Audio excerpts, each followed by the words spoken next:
queríamos compartir, que hace un rato nos dieron un volante, que nos envió una persona que está presente para verlo, un volante donde se promete la aparición de la Virgen María el día de mañana.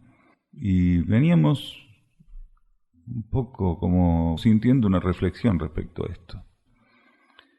Y es compartir con todos nuevamente esto de aprender a estar atentos, para que no nos manipulen, para que no nos hipnoticen, para no terminar siendo depositarios blancos de procesos mágicos. Nadie duda que la energía de la matriz cósmica, que algunos definen como María, como la Virgen, y hay otras tantas formas, nadie duda que es una potente energía del cosmos. Pero se está bastardeando todo esto está cayendo en un bastardeo inmenso, tremendo. La ingenuidad de los seres humanos por un lado, la ambición espiritual por otro, la inercia, esta deuda que tenemos de elevar el cuerpo emocional hace que seamos víctimas de esos procesos. Todavía hay personas que priorizan emocionarse. Y todos estos procesos se basan precisamente en esta vulnerabilidad que tiene el cuerpo emocional y en esta influencia que tiene tan grande, siendo que solamente es uno de los 3 cuerpos que compone la personalidad. Todavía hoy arrastramos este déficit de la época Atlante. Hay personas que pagan lo que sea por emocionarse, por desbordarse. Si no se sienten emocionadas, no están vivas. Si no tienen esa adrenalina que da el desborde emocional, no se sienten vivas. Si algo no las emociona, no es legítimo. Y esto es una brutalidad. En términos filosóficos, en términos espirituales, hasta en términos doctrinarios y religiosos de un cierto tenor y elevación, esto es terrible. Que realmente la diferencia entre algo bueno y malo, entre comillas, algo correcto o incorrecto, algo válido o inválido, sea la capacidad que tenga de emocionarnos, que sea nuestro centro emocional el que defina si algo vale la pena. Esto es una aberración. En términos evolutivos es aberrante, porque nuestro cuerpo emocional no sabe nada de la realidad. Lo único que sabe nuestro cuerpo emocional es reclamar. Y si no lo elevamos, nunca va a ser capaz de hacer otra cosa que reclamar. Si no lo elevamos, si no lo llevamos a una elevación genuina, a una transformación, una transmutación, nunca va a ser capaz de ninguna otra cosa que reclamar, de desear. El cuerpo de los deseos le llaman.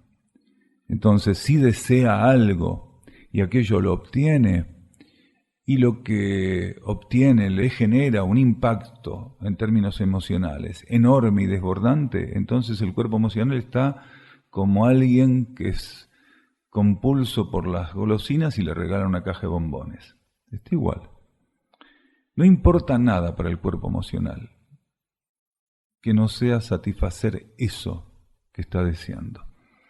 Y hoy hay muchas personas que buscan satisfacer aspectos evolutivos, aspectos espirituales, religiosos, filosóficos, pero no quieren que esto tenga un costo genuino, un verdadero esfuerzo. No quieren poner su mano de obra genuinamente, no quieren transformarse. Una persona pregunta acá, ¿existen trabajos donde el ego sea efectivo? Preguntaba una persona hace semanas. Y no se llegó a contestar esto. Y no existe realmente un trabajo donde el ego sea efectivo, salvo cuando ya la personalidad va avanzando y tuvo la capacidad de limpiarse, de purificarse, de elevarse, de sintonizar, de alinearse. La única capacidad genuina que tiene el ego, de modo general, en quienes componemos esta humanidad, es esta brillante evasión que es capaz de hacer en cuanto al trabajo de transformación que le compete.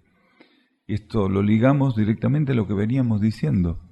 Hay personas que están dispuestas a confirmar que realmente, como si fuera un producto de mercado, una conciencia de alto nivel evolutivo va a satisfacer las expectativas, los deseos, la inmadurez y la ambición, pero decimos ambición espiritual de muchos, que después van a ir a decir que se encontraron con la Virgen. Inmadurez, inercia, ambición espiritual. Mientras los seres no nos transformamos, no tenemos esta capacidad de transformarnos, lo que hacemos es generar un caldo de cultivo. Y lo que más va a abundar de acá a poco son estas reuniones donde si no estuvo Jesús, estuvo la Virgen. Y si la Virgen no pudo venir, Jesús va en lugar de ella. No falta quien señala que en una oportunidad en una reunión la Virgen llegó tarde y pidió disculpas a través del canal. Estos son todas locuras realmente, pero son las cosas que están ocurriendo. Y aquellos que más o menos podamos tener un grado de lucidez, un grado, porque ninguno de nosotros puede llegar a estar totalmente lúcido, la materia no lo permite. Podemos ir avanzando en la lucidez, podemos ir avanzando en este trabajo de despejarnos como conciencias, pero la lucidez absoluta es una ilusión, como la falta de lucidez absoluta también es una ilusión, porque cada quien está en un estadio evolutivo. Entonces, quienes estemos un poco, tal vez más lúcidos, tenemos que aprender a estar atentos para que nuestra conciencia no alimente estos movimientos sincréticos, estos movimientos mágicos, estos movimientos casi instintivos y animales, de convocar, de bastardear, de creer que nosotros podemos exigirle a las jerarquías y a las conciencias de alto nivel evolutivo del cosmos, estar presentes cuando queremos, donde queremos y del modo que queremos. En esta capacidad que decíamos que tiene el ego de conocer todos los artilugios para evitar transformarse, hay algo que es fundamental para que pueda poner en operativa todo eso, que es la capacidad de engañar, pero también la capacidad de autoengaño. Entonces, en ocasiones hay un engaño directo, con conciencia del engaño. La hacemos el miércoles, la hacemos el domingo, la hacemos a tal hora, vamos a decir que va a venir tal entidad tal día. En ocasiones el engaño es consciente, pero en otras ocasiones no es consciente. Y estas personas entran en un trance que también puede definirse como un autoengaño. Porque si uno aprende a estar atento, no se presta para entrar en trance. Para entrar en trance astral o psíquico, el ser tiene que tener un grado de ambición o deseo muy potente. Nadie se une a aquello que no desea. Cuando un ser se entrega a algo, es aquello a lo cual recibe. A veces hay un engaño de por medio consciente, a veces no. Lo que sí está ocurriendo es que hay muchos seres que se autodenominan canales, canalizadores, que en realidad, con o sin conciencia, están siendo víctimas de entidades, de fuerzas del plano astral. Y realmente ahí está el problema. Algunos son mentirosos, conscientes, y otros son víctimas de su propia ambición espiritual, que fue quien los colocó en esa situación de entrar en empatía y en sintonía con esas entidades del plano astral. Si un ser tiene la ambición, porque estamos hablando de ambición, no de devoción, que son dos cosas diferentes. La energía del sexto rayo, la energía devocional es una cosa y la ambición es otra. La ambición puede estar presente en un ser de cualquier rayo, linaje, condición. No importa si un ser es devoto o no, quiere decir es un ser que realmente está expresando energía devocional. No importa si es un ser de segundo rayo, de quinto, de cuarto, de séptimo, no importa. Puede ser un ser ambicioso. Si en un ser existe la ambición de ser un contactado, si en un ser existe la ambición de contactar a la Virgen, a Jesús o a quien sea, si la ambición en él está presente, automáticamente esa ambición opera como un vínculo energético con entidades de los planos intermedios, quiere decir con entidades del plano astral, con fuerzas y entidades del plano astral. Ese ser empieza a ser regido por las leyes de los planos intermedios. Su conciencia empieza a ser regida, empieza a ser un espejo de la actividad de las leyes de los planos intermedios. Básicamente leyes psíquicas, a veces más astrales que mentales, pero leyes psíquicas. Lo que debería haber en lugar de ambición es vocación interna, quiere decir la capacidad de tener vocación de conocernos espiritualmente, internamente. Pero en realidad el ser lo que tiene que vivir son procesos de vocación, de aspiración interna, de empezar a ser más consciente de un amor profundo e incondicional por lo que él desconoce en los niveles internos de la vida. Ser consciente realmente de que él está eligiendo el cosmos como su camino y su morada, y no los niveles intermedios de la vida tridimensional, porque, a ver, para algunas personas lo que está por encima del plano concreto ya es espiritual, y eso es una locura.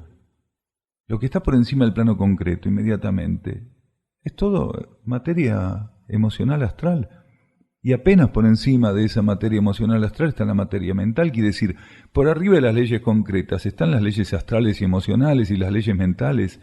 Ahí no hay espíritu, salvo que el ser ya hubiera entregado su conciencia psíquica a la vida interna, y gradualmente su conciencia psíquica, quiere decir su campo mental y su campo emocional, hubieran empezado a ser depositarios, receptores, espejos en algún grado ya reflejando la vida interna, quiere decir la energía espiritual interior. Vacío tal vez sea un término vacío de expectativas, vacío de ambiciones, vacío de materialismo en ese sentido. Pero, ¿qué es vacío? Si no hay nada que sea vacío genuino. Cuando se dice vacío de pensamiento, lo que se está hablando es de una energía particular que tiene que anclar en el plano mental. Ahora, el místico ambiciona el vacío de pensamientos, pero las experiencias en la materia no se dan sin pensamientos. Entonces el filósofo sabe que tiene que completar la experiencia mística, complementarla profundamente con pensamientos elevados. Para el místico sería la ausencia de pensamientos el estado ideal. Lo que el místico no sabe es que el trance místico dura un rato, unos instantes, unos minutos, unas horas, para algunos unas semanas, pero en un momento eso se va a desintegrar. Porque hasta el místico también tiene que aprender a usar los pensamientos superiores. La ausencia de pensamientos nos inhabilita evolutivamente. El filósofo busca la síntesis de la metafísica y de la mística. La vive en sí mismo. A ver, hay cosas que son reales y hay cosas que son falsas. Esto existió siempre en la humanidad. Lo falso y lo real, o lo que, siendo real de un cierto tipo de categoría, no sirve para que la conciencia se eleve. Entonces lo falso no es en realidad falso, sino un grado de realidad que no asiste la evolución de la conciencia. Si uno se encapsula con ese grado de realidad, en realidad lo que hace es detenerse, demorarse. En realidad no hay nada que sea falso, nada que no exista. Todo existe, solo que puede ser que aquello que está existiendo responda a las fuerzas involutivas o responda a las leyes de la evolución. Nadie duda, como decíamos, que existen energías como la crística, como la mariana, quiere decir la energía del Cristo, las energías de la Virgen o de la matriz cósmica universal, como de cualquier otra jerarquía, nadie duda de eso. Como nadie duda de que puede haber seres que en un grado de sintonía interior y de elevación interna pudieran ser espejos de esas realidades y poder transmitirlas. Lo que realmente nos debería traer así como una especie de llamado de atención y de alerta, es este mercado persa de toda la agenda llena por 3 meses, 4 meses. Tal día nos vamos a encontrar con María, venid. Tal día con Jesús, tal día con José. Tal día es con José a la mañana y con María a la tarde. Esto que suena a mercado persa, esto que suena a embobamiento, esto que suena a embotamiento, esto que casi es hipnótico. Lo peor de todo esto, ¿qué es? Que se lo presenta realmente a través de elementos que son propios del ciclo anterior y que fueron muy válidos, ricos, preciosos en el ciclo anterior. A ver, la imagen con que se publicitan los encuentros con María es la imagen tradicional del catolicismo del siglo pasado y del siglo anterior. ¿Sí? Perfecto. ¿Por qué una entidad cósmica se revestía o se presentaba como energía pura que es con ese tipo de imagen o de formato? Porque la conciencia humana, por inmadurez, no estaba en condiciones de sintonizar esas realidades en su formato puro. A ver, puede ser que todavía haya gente que tenga un grado de inmadurez espiritual o de infantilidad espiritual, que crea que una energía cósmica, como la matriz cósmica universal del tercer rayo, en realidad tenga la forma de una mujer vestida con una túnica. Puede ser que alguien todavía crea en eso y que lo necesite, Pero el ser que despertó internamente, el ser que está en otro grado de comprensión de la vida cósmica, sabe que los principios cósmicos de las jerarquías y de la energía no se limitan a formato ninguno. Nosotros, por nuestra evolución todavía kármica, necesitamos un formato antropomórfico. No hace falta tener el grado de jerarquía, semejante grado de jerarquía, como lo tiene un instructor del grado de Jesús, del que fue Jesús, o de la conciencia que se expresó como conciencia crística en su momento acá, o quien se expresó como extensión de la matriz cósmica universal y se conoció como María. No hace falta tener ese grado evolutivo. Con mucho menos de ese nivel evolutivo, cualquier conciencia ya no tiene forma, es pura conciencia y energía. ¿Se entiende? Un ser que salga de la rueda kármica y pase a estar bajo ley evolutiva superior, no necesita tener semejante grado de evolución como esas entidades que acabamos de nombrar para no tener más forma, quiere decir, para no estar necesitando la forma como una parte de su proceso evolutivo para expresarse. Entonces, todavía aquí, estos movimientos lo que siguen haciendo en una etapa donde la propia jerarquía solar y planetaria estimulan a la humanidad al encuentro con la esencia, lo que están haciendo es seguir hipnotizando a la humanidad con la forma, presentando la forma como aquello a lo cual hay que prestar atención, utilizando el formato, las imágenes, esas estampas para todavía generar un tipo de vinculación que ya no necesitamos. Ningún ser con un grado de madurez determinado necesita esa estampa con esa ropa y esa posición y esa actitud y ese gesto para sintonizar realmente la importancia de la esencia mariana, de la esencia crística, de la esencia cósmica universal. Ningún ser con un grado de despertar necesita formato ninguno para percibir esas realidades. Los formatos fueron utilizados por las jerarquías en una etapa donde los seres todavía estaban muy presos de la forma. Hoy, a pesar de que todavía seguimos trabajando en la forma, estamos encarnados, la mayor parte de los seres que estamos en búsqueda interna, ya con un cierto grado de despertar, sabemos que la forma en sí misma es una herramienta para hacer la experiencia material, que ninguno de nosotros tiene forma ninguna, que cualquier formato es absolutamente transitorio y temporal. Todos nosotros estamos utilizando un formato que es transitorio y temporal. Y si nosotros, después de cada encarnación, entregamos los vehículos psicofísicos al reservorio de átomos del planeta para que se desintegren, y en caso de necesitar encarnar, se nos ofrecen otros vehículos, ¿qué no podría ya haber trascendido una conciencia a alto nivel evolutivo como el Cristo o como quien fue Jesús o como quien se conoció como María aquí o el mismo Buda? Todavía ellos están presos de esas formas. En los niveles internos ellos siguen estimulando que nosotros estemos aún apegados a esas formas, que solamente las utilizaron para revestirse y poder interactuar con la conciencia humana, porque la conciencia humana en cada una de esas etapas del planeta y de la humanidad no estaba en condiciones de sintonizar la esencia y la energía en un estado más puro. Estamos en este momento bombardeados por grupos y por nuevas líneas religiosas que están, reciclando los viejos símbolos, recargándolos, mezclándolos con un conocimiento que es de estos tiempos, porque se está hablando por un lado de la Virgen, de Jesús, del Cristo, pero por otro lado continuamente se está mezclando con conocimientos de la vida intraterrena, con conocimientos de la vida extraterrestre, con conocimientos de los nuevos procesos energéticos y vibratorios del planeta.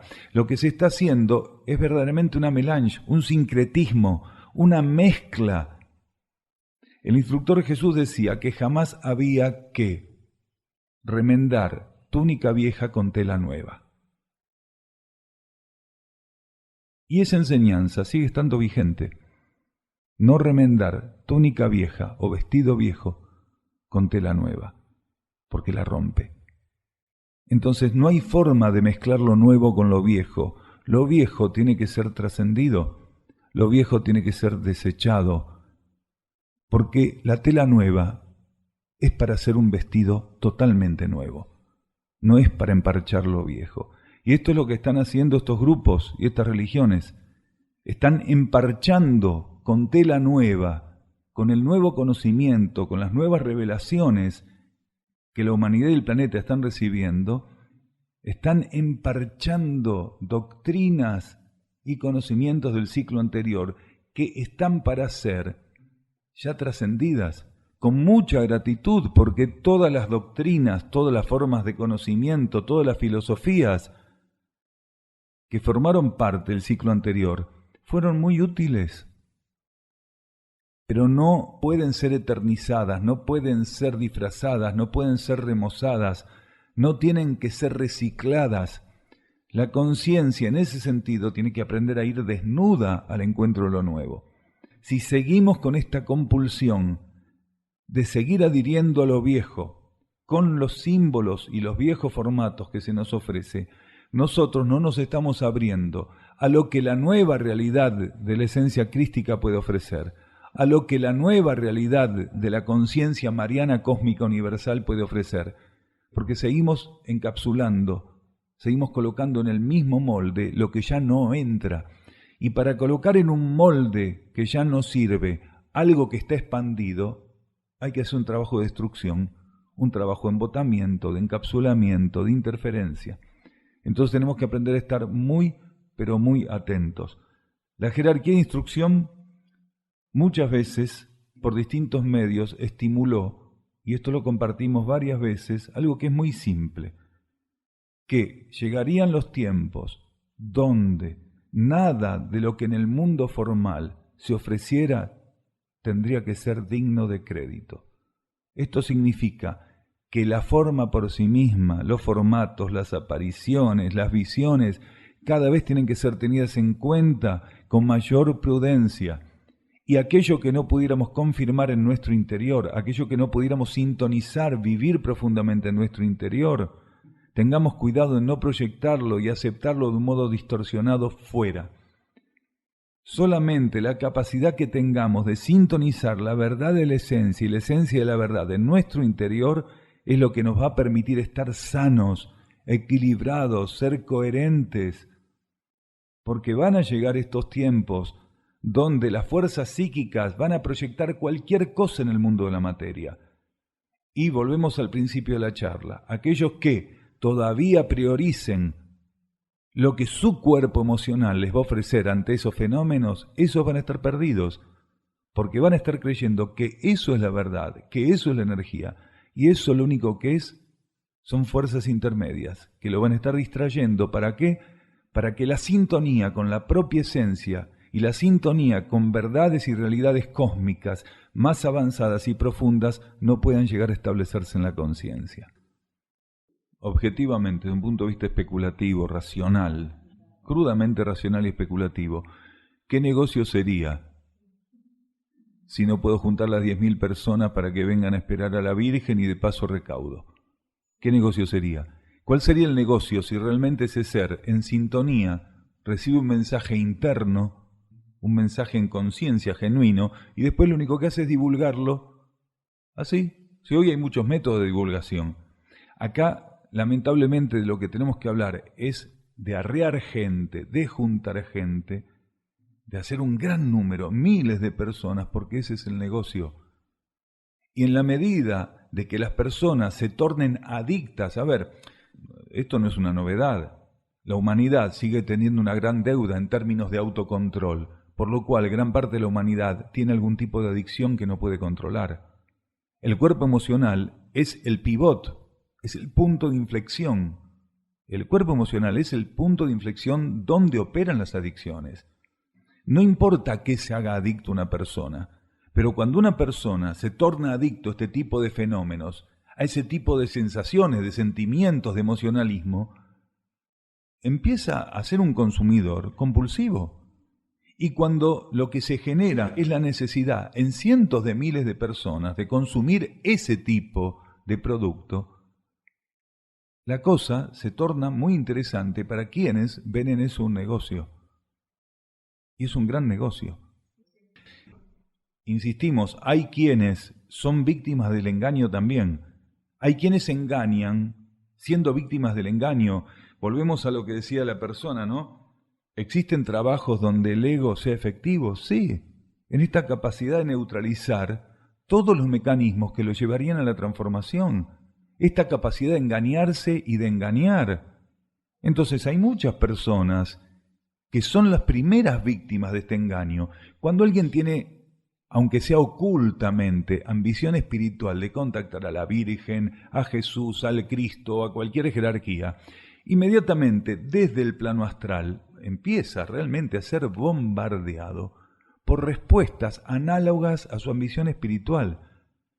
En ocasiones la persona no avanza en ese sentido, quiere decir, esa ambición no crece lo suficiente como para generar una fisura con el campo astral que lo torne después un medium. La mediumnidad es simplemente un puente. Medium significa puente, igual que pontífice. El Papa es el pontífice, es el puente supuestamente entre Dios y la humanidad. Un medium también es un pontífice, es un puente. Para que un medium pueda operar, tiene que abrirse un canal mediúmnico. Un canal mediúmnico es una fisura entre el campo astral del ser y la conciencia etérico-física y el cerebro físico. Cuando se produce una fisura en el filtro que separa la conciencia astral del cerebro físico, el ser pasa a tener mediumnidad. Es un canal. En algunos casos de la humanidad, esos canales operaban kármicamente, se abrían kármicamente porque la humanidad en su conjunto, en ciertas etapas, tenía que empezar a vislumbrar que por encima del campo de la vida concreta también existía vida. Entonces, una etapa donde la humanidad simplemente creía que las cosas eran absolutamente materiales, fue muy importante que kármicamente empezara a descubrir que existía una vida en el campo astral del planeta, una vida en el campo mental del planeta, es decir, una capa psíquica planetaria que no solo ofrecía un marco general de energía, sino que su propia conciencia era una partícula constitutiva de esa capa, porque nosotros tenemos un nivel que es mental y otro nivel que es astral o emocional. Quiere decir, la humanidad necesitaba concientizar todo eso. Cuando el proceso de concientización se dio, la misma ley de karma empezó a ofrecerle a la humanidad trascender esa ligadura, trascender esa comprensión, trascender ese vínculo con la vida psíquica, quiere decir con el plano astral y el plano mental. La ley le empezó a ofrecer, la ley espiritual le empezó a ofrecer a la humanidad estímulos para ir por arriba del campo psíquico, para trascender la vida astral y mental y comenzar a acercarse a la realidad supramental, a la realidad interna, a la realidad espiritual, monádica, divina. Hoy en día, quienes siguen insistiendo en alimentar sus vínculos y relaciones con el mundo psíquico, lejos de estar haciendo un servicio a la humanidad, como en algún momento para que la humanidad concientizara que había algo por encima del nivel concreto, lejos de estar haciendo un servicio, están interfiriendo, porque la humanidad tiene que ir al encuentro del mundo espiritual, la humanidad tiene que ir al encuentro de la realidad divina, no del mundo psíquico. Entonces, hoy ya no sirven estas convocatorias mediúmnicas, porque son convocatorias mediúmnicas. A ver, realmente podemos creer que cientos de grupos y de facciones neorreligiosas pueden tener la agenda completa con Jesús, María y José en todo el planeta, todos los días prácticamente, en distintos horarios. ¿Podemos ser tan ingenuos? Esto es lo que está ocurriendo. La capa astral está respondiendo a la ambición y a la manipulación. Por eso tenemos que estar muy, pero muy atentos.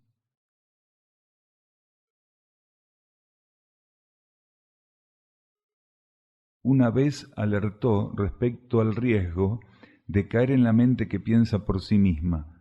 Le pregunto si eso no es normal y propio de la función mental. Usted dijo que así podía anularse la creatividad mental. ¿Puede ampliar? La mente tiene que operar. Hace un rato decíamos, esta cuestión mística de anular la mente no sirve. Los místicos a veces están en una etapa de inmadurez donde dicen hay que destruir el pensamiento y tiene que haber un vacío absoluto de pensamiento. Es una locura, porque entonces todo el proceso evolutivo, una gran cantidad de aprendizaje kármico que tenemos que hacer acá y de servicio, no lo haríamos. Entonces la mente no tiene que anularse.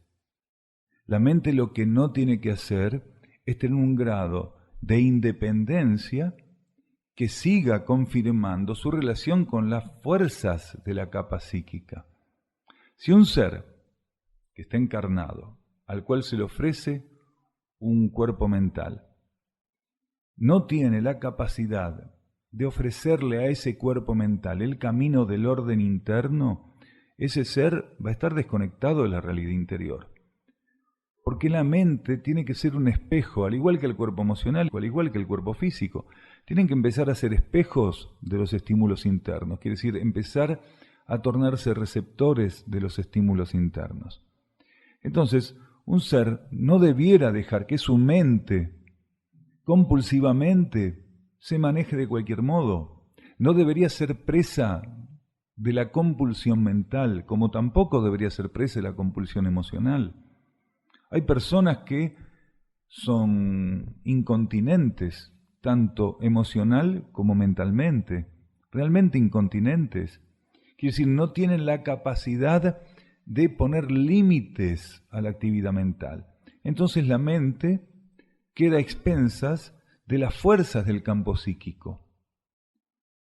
Un ser tiene que aprender, como tantas veces dijimos, a reconocerse una energía independiente de su cuerpo mental y de su cuerpo emocional, así como también tiene que aprender a reconocerse una energía aparte, independiente de su cuerpo físico. Muchas veces dijimos, ninguno de nosotros es una mente, ninguno de nosotros es un cuerpo emocional, ninguno de nosotros es un cuerpo físico. Nosotros somos energía reencarnada, somos conciencia interna reencarnada. Se nos ofrece un cuerpo físico, un cuerpo emocional y un cuerpo mental para hacer experiencias del dominio de las leyes materiales.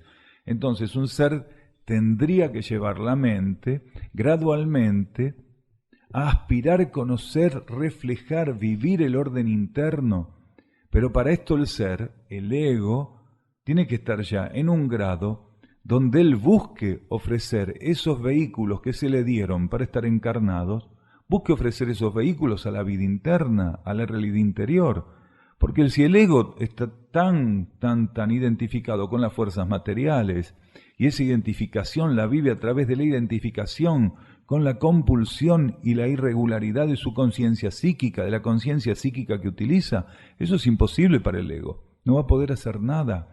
Porque el ego cree que es esa mente compulsa, que es ese emocional distorsionado. Se va a sentir cuerpo físico, quiere decir, va a estar tan identificado con la conciencia psicofísica que para él va a ser una utopía toda esta cosa que estamos diciendo. Entonces es muy importante que nosotros aprendamos a tener esta conciencia de sentir que somos realmente algo independiente de estos vehículos que se nos dan para estar en la materia. A partir de ahí, el ego, polarizando su atención en el campo mental, logra tener influencia gradual en la mente y pasa a ofrecerle a la mente un destino superior. Ofrece a la mente la realidad interna. El ego tiene que tener esta capacidad de ofrecerle a la mente la realidad interna.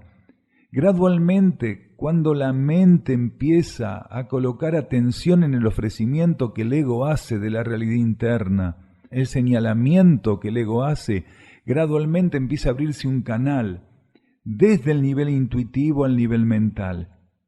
Y mientras el ego le señala persistentemente, insistentemente, con verdadero equilibrio en ese señalamiento a la mente lo superior, ahí las energías internas empiezan a operar. El ego señala la vida interna. Y cuando la mente empieza a mirar a dónde señala el ego, entonces la realidad del alma empieza a tocar gradualmente al ego, y a la mente, y al cuerpo emocional, de un modo diferente. El ego se sostiene señalando la realidad interna, automáticamente empieza a ser tocado de un modo diferente por la realidad interna. La mente atiende lo que el ego señala, empieza a ser tocada de un modo diferente por la realidad interna, y así toda la conciencia en el mundo tridimensional. Entonces la mente no está acá para pensarse a sí misma, para desbocarse, para vivir compulsivamente su relación con el mundo formal.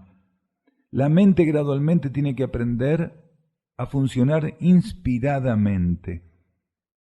Cuando la mente empieza a abrir su atención a la realidad interna gradualmente, incluso sin notarlo, ego y mente, empiezan a funcionar algunos destellos de la inspiración interna. Entonces empiezan a surgir en la mente reflexiones de corte superior, que pueden ser de corte solidario, altruista. La mente se encuentra realmente ante la situación de estar intentando profundizar aspectos de la vida planetaria que antes no le interesaban.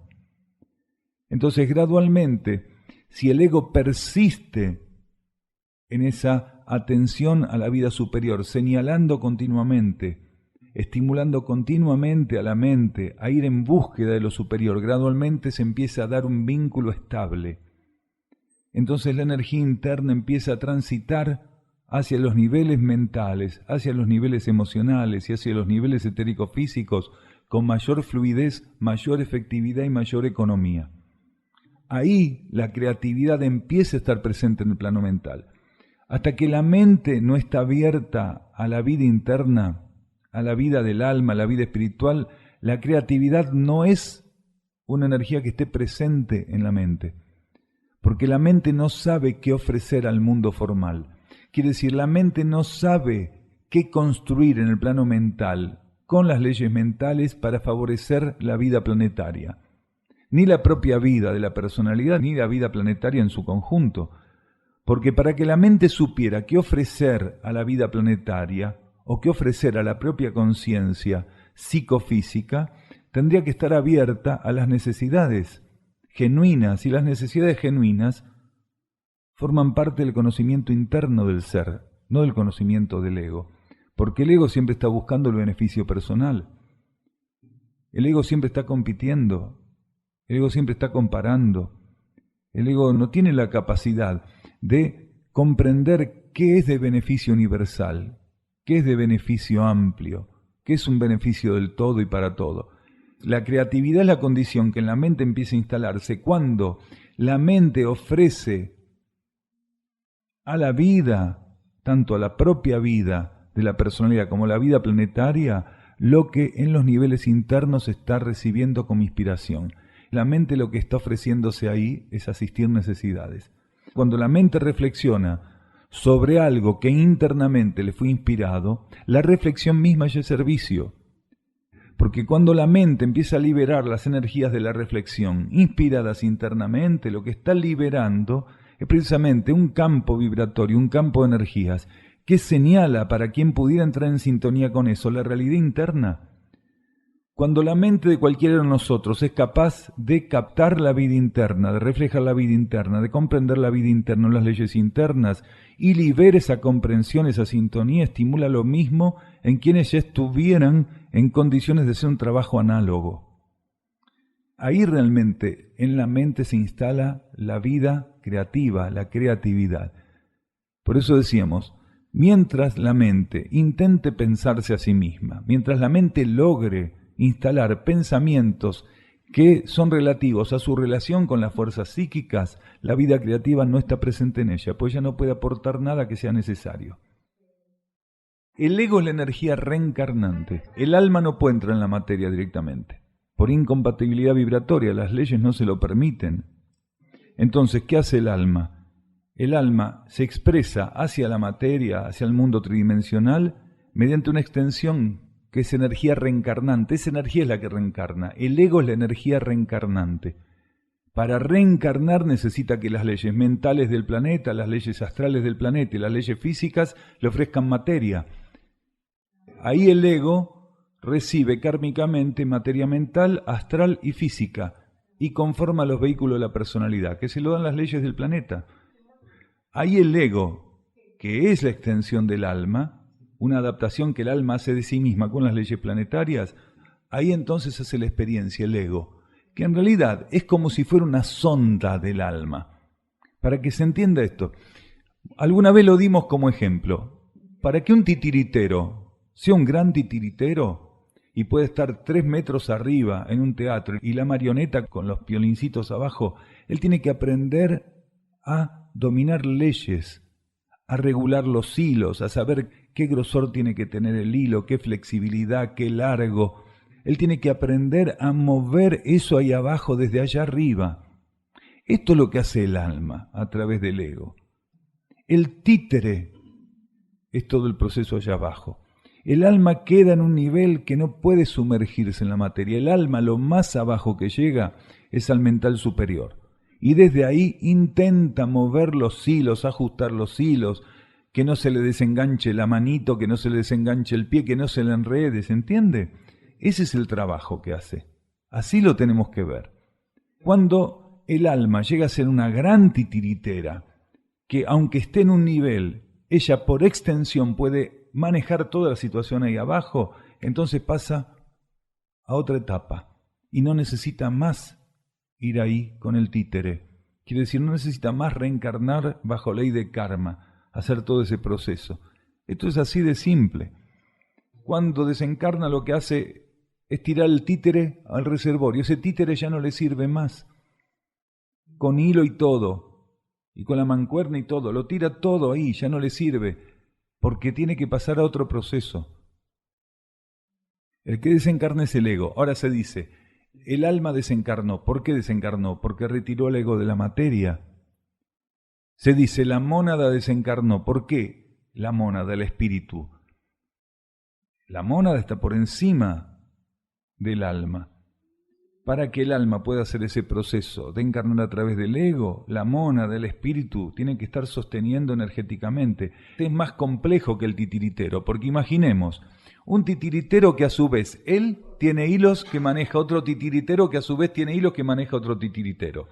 ¿Se entiende? Es todo un trabajo de aprendizaje de esas leyes. Según en qué nivel encontremos la cosa, la transferencia de la voluntad superior está dada de un modo y el aprendizaje también. ¿Matar el ego? Lo matamos, desencarna el ser. Esa es una falacia, un desvío que muchas doctrinas y gurúes occidentales y orientales instalaron. Al ego hay que matarlo. A ver, mato al ego y ¿con qué hago la experiencia en la materia? Al ego hay que subordinarlo. El ego tiene que descubrir la realidad interna como su propia realidad, la meta interna como su propia meta. Si nosotros matamos al ego, ¿qué le damos? ¿Un revólver para matarlo? Mátate. Si al ego lo matamos, ¿qué ocurre con el alma? No puede completar su experiencia evolutiva. El ego tiene que estar ahí haciendo lo que hace, identificarse con la materia, hacer todos los desastres que hace. El alma tiene que estar dormida por ciertas etapas y compulsivamente le permite al ego que salte a la materia. Toda esa etapa la tiene que vivir. Lo que el símbolo dice es, la figura humana de Jesús en la cruz significa la crucifixión del ego.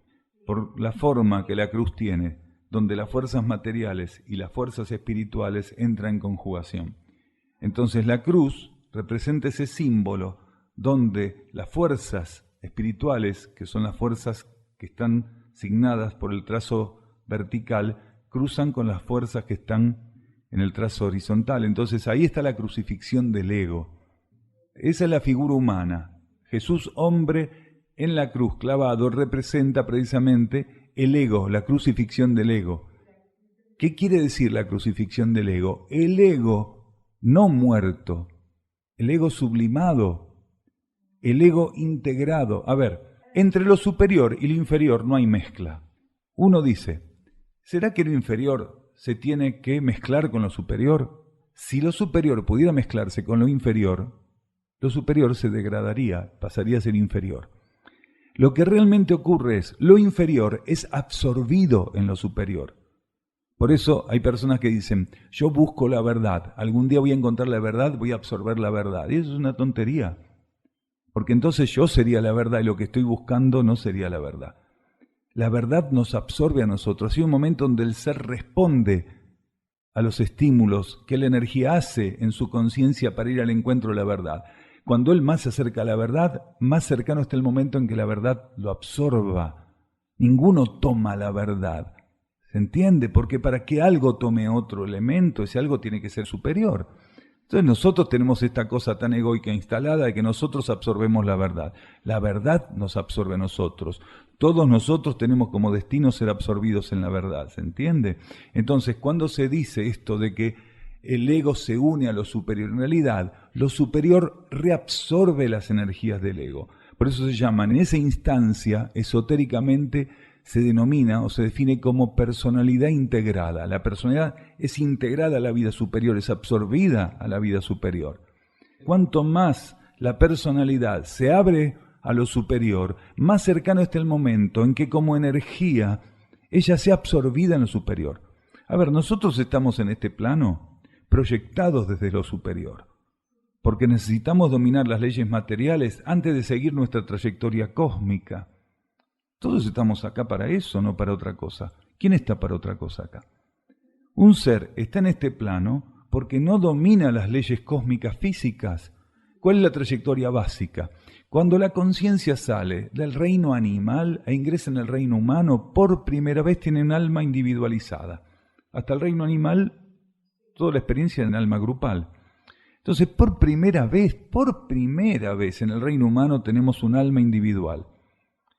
Esta cosa de encarnar como seres humanos es para hacer el primer aprendizaje individualizado de las leyes materiales.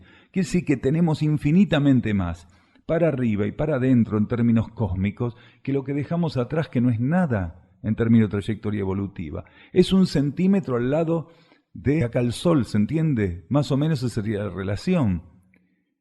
Nosotros en este plano estamos para aprender las leyes materiales, para dominarlas, nada más, para hacer ese aprendizaje de las leyes materiales. Nosotros venimos a hacer extensiones de un núcleo de conciencia que se llama Adi, regente o primario. Es un núcleo de conciencia, un vórtice de energía que necesita hacer una experiencia de aprendizaje de las leyes materiales. Entonces, para hacer esa experiencia, ese núcleo es habilitado por las leyes cósmicas para extenderse del nivel donde se encuentra polarizado a los niveles subsiguientes inferiores. Él no deja de estar polarizado en ese nivel. Lo que hace es habilitarse, es habilitado por las leyes cósmicas para poder extenderse, extender fluídicamente su conciencia a niveles inmediatos inferiores. Lo primero que extiende es el espíritu, la mónada. Después la mónada misma es la herramienta de ese núcleo para extenderse en formato de alma. Y todavía más hacia abajo, ese núcleo que se extendió bajo formato de espíritu y luego de alma se extiende bajo formato de ego. Y entonces todas esas subdivisiones, esas adaptaciones de ese gran núcleo de conciencia no tienen ningún otro sentido que el dominio de los niveles inferiores de la materia, quiere decir del nivel físico cósmico. Cuando hizo todo lo que tenía que hacer, automáticamente las mismas leyes que lo habilitaron para extenderse a lo más profundo del mundo material, lo habilitan para empezar a rescatar su extensión del mundo material y a reabsorberla. Para reabsorber esa energía tiene que estar en grado de sublimación. Eso le aseguran las leyes cósmicas, que él no puede reabsorber esa energía sin un grado de sublimación. ¿Qué le aseguran las leyes cósmicas? Que si no sublima ese proceso, no puede retirar las energías del mundo físico cósmico. ¿Se entiende? Está asegurado ese proceso. Por eso la ley de karma ofrece conducción con garantías, con seguridad. Una vez que hizo todo el proceso de dominio de las leyes materiales mediante esas extensiones, automáticamente le permite la ley cósmica retirar la energía del mundo material, del mundo formal, del mundo de la ilusión, y la empieza a reabsorber. Entonces el ego es absorbido en el alma empieza a elevarse, cruza los portales del cuerpo de luz, del traje de luz, cruza esos portales ígneos y se funde en la mónada, en el espíritu. Y el último paso, ese gran núcleo regente, absorbe el espíritu, lo integra a su conciencia, esos 7 núcleos espirituales lo integra a su conciencia y él queda habilitado para elevarse a otra posición en el cosmos. Todo esto de las leyes materiales no es para otra cosa. Es un trámite nada más. Y nosotros somos una parte de ese trámite. Ninguno de nosotros va a seguir su trayectoria evolutiva como lo que es acá, ni como ego, ni como mente, ni como nada de eso. Nosotros somos síntesis de la conciencia interna que tiene que llegar a un grado de sublimación y de reabsorción para que nuestra trayectoria evolutiva se dé por síntesis, no por identidad egoica ni por identidad personal. La magia funciona siempre.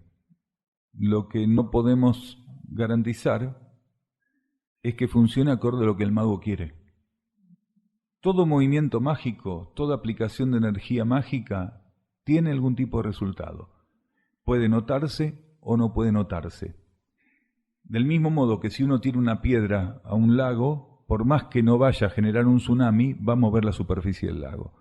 Tal vez lo que quiere la persona es que salte una ola gigante cuando tira una piedra y termina siendo una pequeña ondita, pero es inevitable un movimiento. Con la magia pasa igual.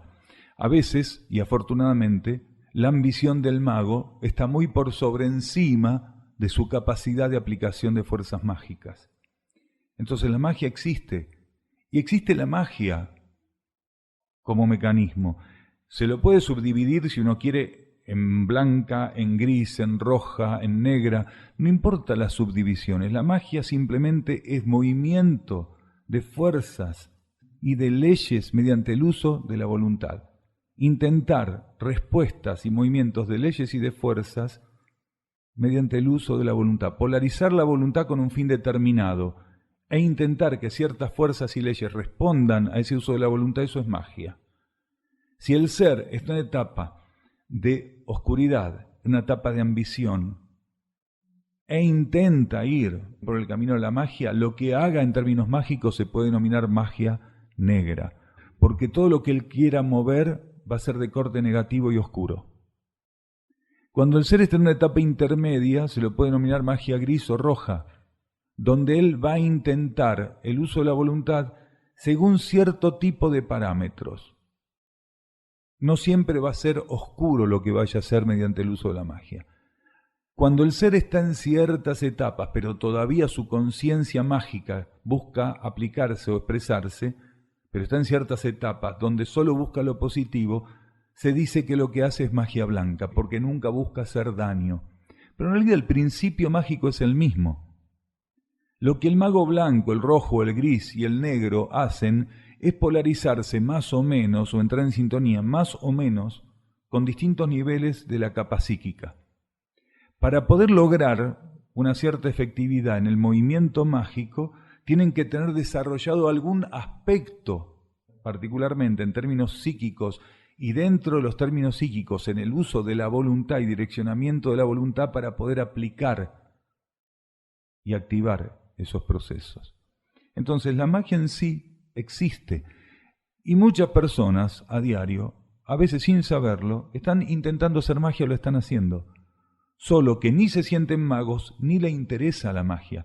Por eso es muy importante estar atentos para ver cómo movemos nuestra conciencia, hacia dónde la dirigimos, qué ambicionamos, qué queremos, qué deseamos.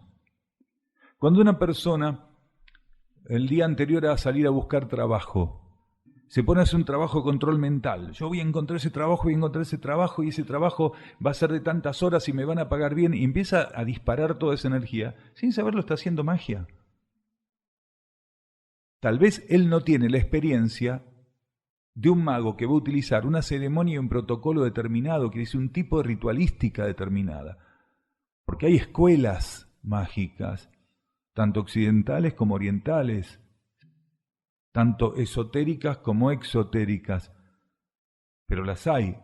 Pero también el uso de la voluntad de un modo en particular, sin estar alineado conscientemente a un proceso mágico, también es magia. Quiere decir, magia es un cierto tipo de funcionamiento de la conciencia. Y si no estamos atentos, todos podemos incurrir en magia. Por eso tenemos que aprender a estar atentos y tener vocación interna, para que en la medida de lo posible nuestra conciencia interna sea la que estimule lo que tenemos que hacer en estos planos. La frontera es tan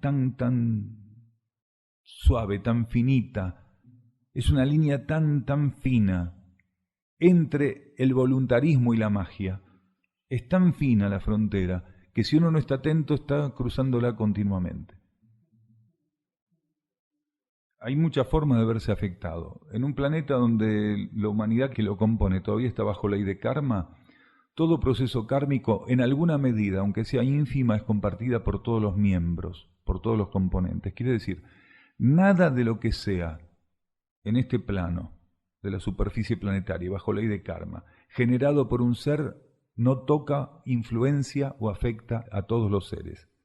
Algunos los va a afectar en gran medida y otros en una muy pequeña escala. Quiere decir, toda acción mágica repercute en la vida planetaria, la más pequeña como la más grande. Ahora, existen destinatarios directos de la acción mágica y para ser destinatarios directos y poder, por de algún modo decir que son víctimas directas de la acción mágica, tiene que haber una empatía. Una persona puede ser destinataria de un movimiento mágico y sin embargo no verse afectada, porque su conciencia no está en empatía. Vibratoriamente hay incompatibilidad con el proceso mágico al cual la persona quiere ser expuesta, de la cual lo quieren hacer víctima, ¿se entiende? Ahora, si la persona es una persona que tiene temores mágicos y que se siente vulnerable ante la magia, entonces no es que es su gestión. En algunos casos puede ser, porque puede ser que no haya magia ninguna y que la persona se sugestione y se enferme o viva algún tipo de desequilibrio. Pero esa persona ya va a ser una destinataria del proceso, un blanco fácil. A ver, en el vudú, por tomar una de las tantas formas de magia, las personas que creen en el vudú, las personas que se sienten vulnerables ante el vudú, tienen una sensibilidad tal que en el momento en que el que está ejecutando el vudú contra esa persona lo concreta, la persona lo vive terriblemente, lo padece terriblemente.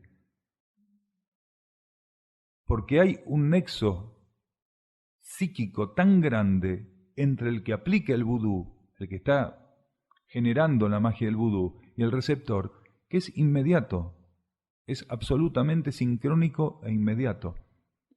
Cuando en lugares como Haití y en otros lugares, o en algunos lugares de África, pero Haití es un caldo de cultivo para eso, se trabaja con toda la magia negra y con cierto tipo de magia negra, y buscan desmitificar y decir que no, que es gente ignorante. En realidad no pasa por ser gente ignorante o no, es gente que está receptiva de ese proceso.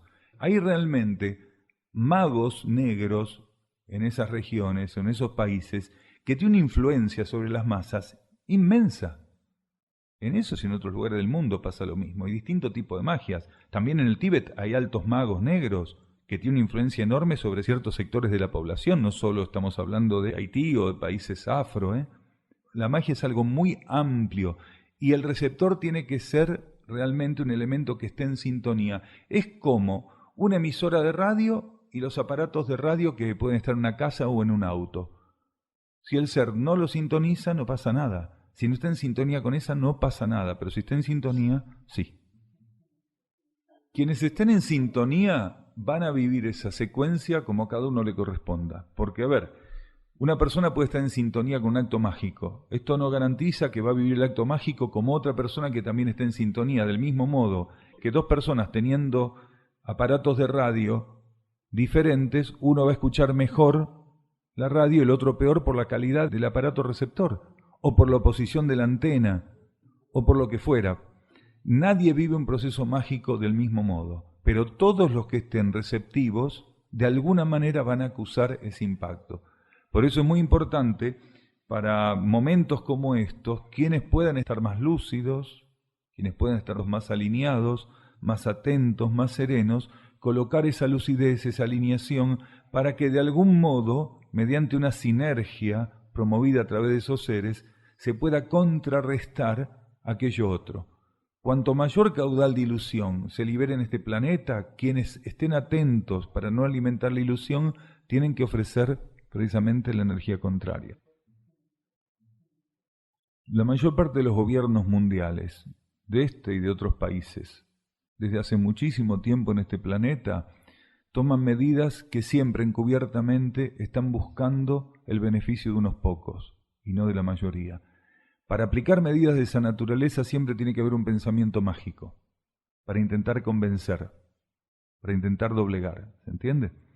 Con o sin conciencia de eso, el acto mágico está siempre presente cuando se da un discurso intentando convencer a la gente de que lo que se está haciendo es lo mejor que se puede hacer y es en beneficio de todos. Y ya sabemos que en este planeta, desde hace muchísimo tiempo, la mayor parte de todos los poderes, no solo los poderes políticos, sino todos los poderes, absolutamente todos los poderes, encubiertamente no trabajan de un modo elevado y siempre están buscando el beneficio de pocos con la opresión de la mayoría.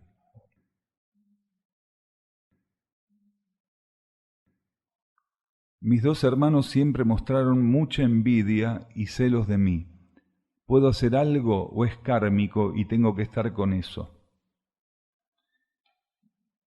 Todos podemos hacer algo ante la energía de la envidia, que es buscar reforzar esto de estar en el centro. Siempre que nosotros seamos bombardeados con algún tipo de energía de esta naturaleza, lo que tenemos que intentar es reforzar nuestra búsqueda de alineación, de sintonía. Y tratar de estar atentos para ver si en alguna medida nosotros no colaboramos para que esa envidia esté funcionando. La envidia es una falla de la personalidad. Alguna vez hablamos de la envidia en estas charlas, diciendo que es un remanente de nuestro paso por el reino animal. Se conforma en la conciencia humana, opera en la conciencia humana, pero en realidad nace en el reino animal. Este proceso de la envidia a veces no tiene un justificativo, pero a veces quien es envidiado coloca también su componente en el marco de la envidia. El ser tiene que intentar estar lo más elevado, lo más neutro, lo más imparcial posible cuando es víctima de este tipo de proceso como el de la envidia. Tal vez alguien esté pensando qué está queriendo decir este hombre con el paso por el reino animal. Nosotros hace poco, creo que fue, explicamos una vez que es muy común que los animales, cuando ven que otro animal está pasando por un proceso de bienestar, es muy común que el animal que está observando el proceso de bienestar de aquel otro animal no esté pasando por un proceso de bienestar él. Porque no es extraño que cuando un animal ve otro animal que está bien, aquel otro animal esté bien a costas de este otro animal. O porque le sacó la comida, o porque tomó la mejor posición. ¿Se entiende? Puede ser la mejor posición en la manada, o tomó la mejor ración, o conquistó la hembra si es un macho. ¿Se entiende? En el reino animal, generalmente, los animales que ven a otro animal estar bien, sobre todo cuando son animales que están acostumbrados a vivir gregariamente, no es extraño que el que está observando ese bienestar, él está en una posición más baja. Cuando la conciencia pasa al reino humano, lleva ese remanente a veces más o menos impreso, más o menos presente.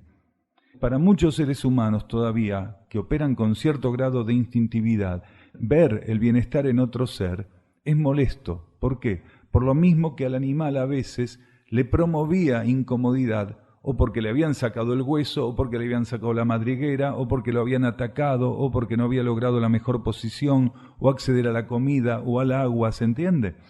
Entonces eso está muy presente todavía en el ser humano, sobre todo en los seres que tienen un alto grado de instintividad todavía operando en ellos. Les molesta y no saben muchas veces por qué, les produce malestar el bienestar de otros. Si cualquiera de nosotros padeciera de envidia, que trate de buscar, de elevar esa parte instintiva. Porque el otro esté bien, no necesariamente yo tengo que estar mal. Debemos buscar en la parte más profunda. Eso no quiere decir que yo tuviera que estar mal para que el otro esté bien, que yo hubiera tenido que resignar algo para que el otro esté bien. En todo caso, si logramos sublimar eso, nos vamos a dar cuenta que en la medida que vayamos trascendiendo esa falla, vamos a intentar que lo que hagamos sea de beneficio para el otro. Y si el otro está bien realmente, si el otro logra un grado de bienestar, a nosotros nos va a producir armonía el bienestar del otro, quiere decir, nos va a armonizar. Cuando un perro es mordido y se le saca el hueso y se lo pone a comer el perro más fuerte, en ese caso se entiende que el perro que fue mordido y atacado y fue desplazado y ve cómo el otro se come su hueso, este perro pasa una angustia a ver al otro perro contento con el hueso. En el ser humano esto tiene que ser trascendido. Por eso muchas personas que padecen envidia no saben por qué padecen envidia. Y muchas personas a veces que conscientemente o más o menos conscientemente hacen para que el otro los envidie, tampoco saben muy bien por qué tienen ese mecanismo. Y todo esto viene de esa etapa en el reino animal. Hay seres que quieren que los envidien por esta cosa que está tan ancestralmente, tan visceralmente colocado como un vestigio de ese aspecto primitivo del ser. Que si uno está bien es porque para que ese esté bien el otro tuvo que estar mal primero. Y esto lo tenemos que aprender a transitar, a trascender, a dejar atrás. Las características propias de cada reino están presentes. Lo que nosotros hacemos es una característica propia del reino animal, adaptarla para el funcionamiento humano. En esa adaptación la podemos sobreadaptar o podríamos intentar trascenderla. Entonces nosotros estamos, como parte del aprendizaje humano, estamos para trabajar con aquellas características del reino infrahumano que todavía pueden estar presentes en nosotros. Están a propósito, porque parte del trabajo en el reino humano, precisamente porque es la primera etapa donde el ser trabaja con un alma individual, es conscientemente, precisamente por ese beneficio del alma individual, conscientemente empezar a trabajar con aquellos remanentes propios de la evolución de los reinos infrahumanos. El ser humano tiene que aprender a trabajar con conciencia en aquel remanente infrahumano que todavía está presente en él. Parte del aprendizaje evolutivo del ser humano se basa en trabajar con conciencia en esos elementos y con esos elementos. Lógicamente, el animal no vive la envidia como la vive el ser humano, pero aquel proceso que el animal vivía como lo vivía mientras era animal, en el ser humano se manifiesta con esto que decimos o que denominamos envidia. Hay gente que es enfermizamente envidiosa y hay gente que por algún motivo es enfermizamente envidiada. Hay personas que promueven más que otras ser envidiadas y hay personas que tienen una tendencia a la envidia muy grande, a envidiar. Y todo eso procede del mismo proceso. Lo que nosotros vivimos a veces como inercia, esta cosa de estar estáticos o de no poder salir de una posición, es algo que tenemos que aprender a trascender, que proviene de nuestro paso por el reino vegetal y por el reino mineral, donde la movilización de las estructuras es menor. Entonces, la energía de la inercia en el reino vegetal y en el reino mineral se vive más crudamente, precisamente porque son muy lentos los cambios y las movilizaciones estructurales.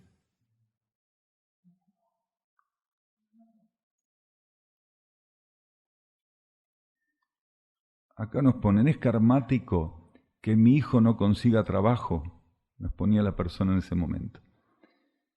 Él se siente mal porque lo tengo que mantener hace 3 años. También la novia lo ayuda económicamente y eso lo hace sentir peor.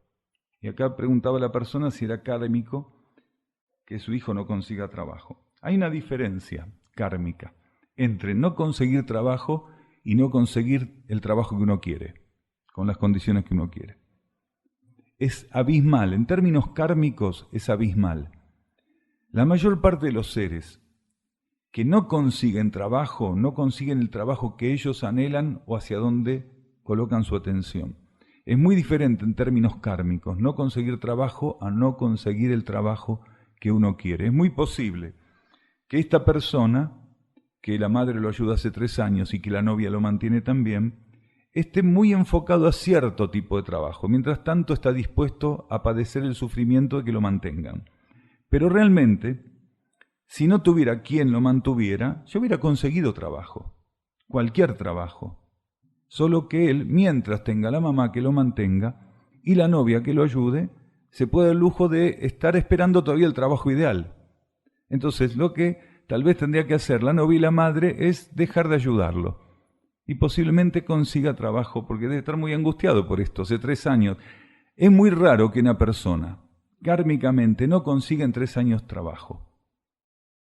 Porque trabajo en muchas cosas. Trabajo es, me compro 2 cajones de manzana y me lo voy a vender al semáforo. Trabajo es cualquier cosa. No estamos diciendo que en este país sobre el trabajo ni en este planeta. No se confunda porque no es así. Pero estamos diciendo que una cosa es no conseguir trabajo de ningún tipo y otra cosa es no conseguir, no poder dar con el trabajo que ambiciono, que deseo y para el cual creo que soy el candidato ideal y que merezco. Son dos cosas diferentes. Porque es medio sospechoso que esté tan apenado, pero, ¿no? Seguramente sigue esperando el puesto de gerente que nadie le quiere ofrecer. Bien, un poco de humor. Muchas gracias.